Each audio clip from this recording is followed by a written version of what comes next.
we'll try to understand what cryptography is. Okay. Cryptography, I think cryptography is nothing but you're encrypting your data. If something that is going in a plain text format, you're making it hard to read, or you're not, like someone who's not supposed to read your data cannot read it until and unless you want to read it. Now let's try to understand how cryptography actually works. Okay. So this is your plain text data. Your plain text data, for example, your password. So it is password dot 50. Okay. This is your plain text data. Okay. What happens is that once it's encrypted, it becomes gibberish. Say for hash at or xb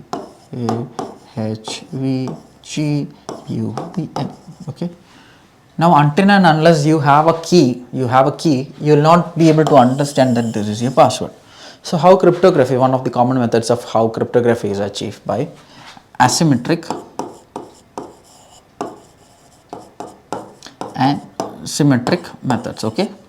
The other name of asymmetric can be public key as well. Okay.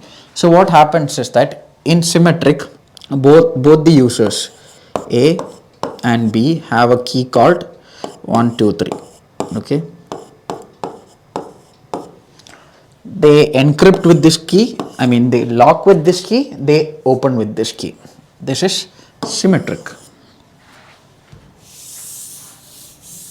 In asymmetric, what happens is that A has a public key called 2 3, B also might have a public key called 2 3. Okay.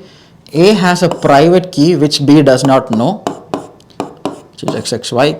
B also has a public key which A does not know, which is XYZ. So what happens is that when A sends a mail or a message to B, the data is encrypted with their public key. Okay, it's locked with their public key. Both can lock it.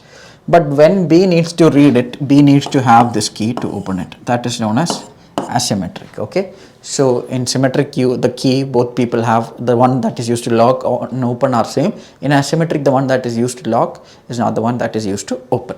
So that's what happens in cryptography. Cryptography is actually used for data protection, so that your data does not travel from one person to the other without your intention or your knowing.